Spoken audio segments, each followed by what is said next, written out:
Hello and welcome. I'm Greg Thompson, the school committee chair here in East Long Meadow. I'm joined today by Gordon Smith, our superintendent of schools. Hello. We just want to take an opportunity today, just a few minutes of your time, just to go over some of the reasons behind our decision to go to a fully remote program. And some of the questions that we've all been getting, we thought we'd come out to all of you via this video to see if we can answer some of those things and clear some things up. As many of you know, the school committee met over the last week, and we had two meetings, both lengthy meetings, so understandable that a lot of folks weren't able to tune into everything. But we had lengthy discussion, brought in parents any parent who wanted to speak could certainly speak at the beginning of our meetings and give us their thoughts and such. We consulted with our health experts. We have a pediatrician that we consult with, Dr. Clark. We consulted with our health director and our lead nurse here at the school district as well. And basically what the school committee has decided to do is to go a fully remote plan. We had the option of a fully remote, a hybrid plan, which would have been 2 days in. Wednesday would be, everybody would be remote, and then 2 days in for the other half of the class. So broken into two cohorts, half Monday, Tuesday, half Thursday, Friday. And then all remote on Wednesday. And all remote on Wednesday, yep, thank you. Mm-hmm. And then the other would be a fully return to normal school, which we really didn't have the option to do because the guidelines required us to be 6 feet apart on a regular basis to have our students separated at 6 feet. And as we set up classrooms, we found that it would be impossible. So our only two choices were the hybrid or the fully remote. The committee had, again, lengthy discussion to decide to go fully remote for multiple reasons. The first was if you look at the basic hybrid model, it does only allow for 2 days into the school and then 3 days out. So when half of the class is in, the other half is learning remotely for those 2 days, and then vice versa. So it actually creates less cohesive instruction than we would have if we were all one model. Say we were all able to get into the buildings or we're all able to go remote. That's the first thing. The second issue is the unknown of what's to come. We're all acknowledged that we're in a pandemic, right, and we don't know what's going to happen. There are districts that have opened up and have seen positive cases either in their buildings or with family members or those that live in the household. So we have to be aware that that potential could happen.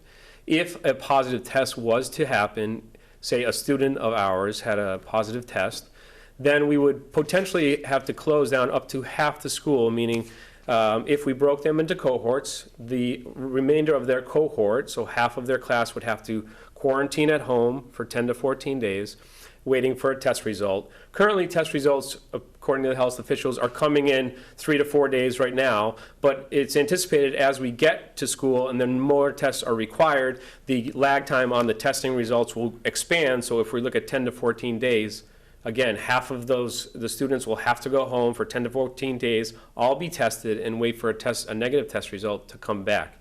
In the meantime, the teacher may also have to be quarantined and go home 10 to 14 days, which would put us at the need for a substitute teacher to then teach the other remaining students who didn't have direct contact with that positive test result, and we'd have to have a substitute teach them. So as you can see, it comes very disjointed and unpredictable in terms of if positive test results happen either at a family level, in a household, or even in the school, and even a faculty member is certainly possible. If that were to happen, and we would probably assume it's likely that it could happen, then now we have some students are learning on a hybrid model, 2 days in, 3 days out. Some students that were at a hybrid but were forced to quarantine and now are at 5-day learning, remote learning. And then we have the opt-out students who originally decided not to come into the hybrid, and so they're learning remotely 5 days already because they opted to come out of hybrid. It made for a very disjointed way of educating our students. What we decided to do was go fully remote. We're asking the community to give us some time. We're talking about 3 months. And in 3 months, we'll revisit it. But by going fully remote, we provide our staff, our teachers, our educators, our paraprofessionals an opportunity to focus on the education of the students for those 3 months. Up to January 15th would be the potential to return. But we as a committee would look at what's happening in other districts, And if we're able to come back safely, and if we found that success in other districts, then that's a good thing. That means a lot of kids didn't get sick. We'll get right back to it January 15th. We would notify families by December 15th. That would be our goal, to decide for any kind of change we might have by then, and that's 3 months from now. So, Gordon, if you want to just explain how the day might look a little bit for students who are Sure. fully remote and some of the other things.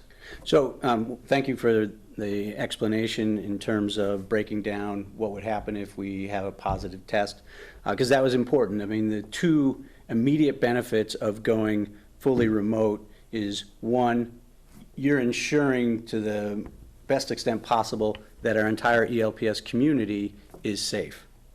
And then two, and you mentioned this, Mr. Thompson, that it now focuses our entire staff and all of our resources on one model. So the fact that the school committee voted on Thursday, even though we had been planning and working on the potential for 3 models, because that's what the Department of Elementary and Secondary Education has asked districts to provide them, we now have shifted that focus. We've provided the department with that information, but we've shifted the focus even more intensely to the remote model. So just to give parents and families an idea of where you can find the remote model, we have our webpage, district webpage here up on the screen. When you get to the main page, if you scroll down to where it says the news section, and right at the top part of that news section is ELPS reopening plan. And we tried to set that up so that it's user-friendly, because it is now a longer document and we'll continue to update it. So if you go into the table of contents, there's a link to get to where you can check out sample building schedules. But simply put, what we're focusing on is ensuring that at each of our buildings, we are putting a schedule together that follows basically the school day. For instance, at our 3 through 5 schools, school starts generally at 8:15 when we're in person. Their schedules will begin at 8:15 in the fully remote model. And then each building has broken out the day in accordance with what they're looking to accomplish throughout the day with instruction and learning. So at the elementary level, you're going to see the literacy blocks. You're going to see the math block. You're going to see where specials come into play in the remote model. And throughout the day, they're going to have live teaching, as well as time where they may be guided as they're doing independent work, but they know that they can reach out at another point during the day to their teachers for help on that work. And so we're building all of that in. We're also thinking of building in to the elementary level time where parents might be able to sign up and talk with their teachers and get an idea of how things are going. Communication for each school will come through one platform.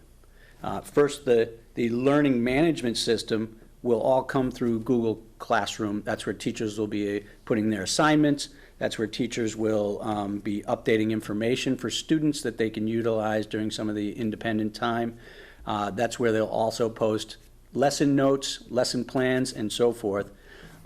On the other side, at the secondary level, the PLUS portals, parents who have students already in the middle school and have students already at the high school know what I'm talking about. They can register and have an account, a PLUS portal account, that allows them to look at the student's schedule to see what kind of progress they're making in various courses. And the students also at that level have their own PLUS portal account, so they can check grades, they can check when assignments might be due, and other announcements from teachers. At the elementary level, our schools will continue to use Blooms, which many of our parents who have students in the elementary schools have already begun to use and have accounts. And you'll see communication coming from the school and communication coming from the individual classroom teachers through those 2 platforms. And Gordon, I just wanted to make a point that I know you've stressed a lot, that it's going to look different than it did last spring. Sure. Last spring, as we can all acknowledge, it was one day we were in school, and by the way, you're not coming back tomorrow, so let's figure out how to educate remotely. This has given us an opportunity to focus the staff, which we know is already working on it, to focus on what this program is going to look like, how we're going to communicate with students, how we're going to communicate with staff. I know the school committee has set a priority that we want some non-screen time too. So if teachers are able to be creative, that certainly will be valuable. And there's still a lot of things that need to be worked out. I know you and the staff are working on it, but now that we've chosen to go remote, we know that we're going to be fully remote for a bit. We have a focus for all the teachers, and certainly we're on our way to do that. So the program will be more robust. It will be more scheduled. Kids will have to check in at the beginning of the morning, and they'll have to check in throughout the day with their teachers. Also, maybe you could briefly talk about what kind of supports we might have for some different situations that we might have. Sure. Yeah. So all of the above. So we're looking at opening the school year, excuse me, and running all our buildings the way we have always run them in terms of grading, establishing assignments, taking attendance. So at the beginning of each day, we will be taking attendance at the start time for a given school. And then certainly at the secondary level, where there is an attendance policy regarding when you might be in jeopardy of losing credit, specifically at the high school level, that policy will be in place. So not only are we taking attendance for your first class, but each teacher will be taking attendance throughout the day, and the high school schedule will follow the basic high school times of 7:25 until 1:45. Some of the other supports that we're trying to build in, and is a great benefit to being in a fully remote model so that we can bring all our resources to that instructional model, is we are building in extra help times. We also will probably be utilizing our paraprofessionals in a few different ways. All of our paraprofessionals will be outfitted with a laptop, and so they will be able to not only interact as they've done traditionally over the years within a given classroom, but they also may help us bring another level of support to, say, a small group or even an individual student who may, in some class, be struggling. And one of the things that we are increasing is our level of support and engaging families basically on a daily and weekly basis. We will have teams in each of the schools that we're calling our multi-tiered support systems teams, and they're going to be looking at when students might be missing classes. Right. Are students struggling? We'll get that information from teachers, and that group, along with our administrators, will work on developing individual plans to help students and make sure that we're providing the support we need. And that's to any student that finds that they're struggling with this model versus a student that typically is successful in a traditional model, but we're going to identify kids like that right away, and certainly families can look for extra support. Absolutely. We're going to try to do some flexibility with hours. We recognize that this is difficult. We recognize families are working. They have perhaps one or two parents that are away or caregivers that are away working during the day. We're going to see if we can offer some assistance, almost like a help desk in the evening sometimes. There's a lot of pieces that we still have to work out. But again, I just wanted to go back, and really the point of this video is just to say that we've made the decision. We're focused on the reopening that'll be fully remote. Our staff is going to do the best they can, knowing what they have in front of them for the next 3 to 4 months, and fully focused on the best educational experience for all the kids. We could have gone in, and I want to say this because I mean it, I tried, and I know, Gordon, you did our hardest to be comfortable with coming in. I think in the end, at least for me, it just is more cohesive to have a fully remote program for a couple of months, focus on that, focus on the education, and not on the logistics of kids being in masks for 6 hours a day. And please recognize that it wouldn't be the same. Classes are now set up in rows and desks. Right. Students would have to be 6 feet apart, masked all day, teachers with masks all day, and it just wouldn't be what it was last year. We are hopeful, and we know we will get back to what it was once. This will all pass eventually, even if we have to wait for the vaccine that gets us to next year. My hope is that we can get back into January, perhaps in the hybrid model, but if we can't, we'll make that decision when we get there. But I think we're on track. We'll give teachers some flexibility. And I just would ask that parents have some understanding on the gravity of the decision that we've all made. This is the direction we feel is best for the kids for this time that we are living. The pandemic will pass and we will get back to regular education. Let's take a few months to focus on the education. We've also tasked the staff to do some non-screen time because we don't want the kids. We recognize they're on their phones all the time. So to say you have to be on a screen 6 hours a day is not fair to them as well. So we're challenging our staff to make this a good learning experience that doesn't overemphasize the computer and the technology. We're asking a lot of our staff, but I know this because I know the staff, that they're going to make our education top-notch compared to what other communities are receiving because of the continuity of it all and the focus of it all, and because of the staff and how dedicated they are to these kids. So I think we're in the right track. What I'd like to do going forward is to continue with updates like this, Gordon. Is there anything else you wanted to put out just there? to the points you're making, certainly I can't say enough how exceptional our staff is across the board. Not only have they been basically volunteering on any number of committees this summer, but now with the decision that the school committee made, their planning has increased. And so 2 points to that.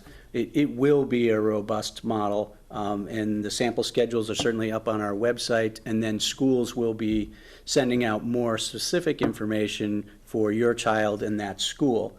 And then the second point that I want to make, and it's something that was brought up at the school committee meeting, is that especially at the elementary level, but we're going to try to do some of this as we near our start date with students of September 16th, we will have small group introductory meetings for students and their elementary teacher. So our staff is really working at that to figure out how we do that efficiently and safely. And to the point you were making about live instruction through, obviously, the computer in remote learning, as well as some more traditional tasks to get away from screen time. One of the things that all of our elementary schools are talking about is in those introductory meetings, that might be the time to provide some of the traditional materials, the workbooks, and some of the things that they utilize in their classrooms, and just make sure that we connect with our students, which is ultimately the key to making all of this successful. Establishing that relationship, establishing that connection, and then certainly throughout monitoring, so if someone needs more support, we bring that support to them. And that's the key. I think that is just adapting to the needs of the community as we go along. This is uncharted. We have a little bit of experience with the remote now. It will be better than it was. I'm convinced of that. And certainly we'll provide all the technology the students need. We have Chromebooks or iPads for every single student. If families still need those, they can let us know. And we're also going to have some IT support for those that are worried about the technology. We'll have folks that can answer their questions. And just the last point, that parents and families will be hearing about the opportunity for their students to come into the buildings, meet their teacher for a designated amount of time, perhaps in an hour, in a small group in the first 2 weeks of school, and that'll be coming soon. So they'll have a chance to build some rapport with their teachers, have some face-to-face time. Again, it'll be a safe, social distance manner. We do it outside if we can, certainly fully masked when they come in. And then have some socialization potentially with some other kids, because that's certainly an important issue that we know we're lacking in this model. We recognize that, but we'll do the best we can with that part of it. So I think we're on the right track. We have direction. We're going to stick with this plan. And as I said, I'd like to come back to you with some other short videos produced here at LCAT and get the information out to families and caregivers as quick as we have it and as informed as we can be. So I would say in another week we'll probably be out with our next, and as we go forward we'll keep the community updated. Right. We can become more specific in each one of those areas. Exactly. I want to thank everybody for their time today and their concerns and their questions that they've asked. Certainly we've had a lot of participation from the community, which is always welcome. So thank you all, and have a good day.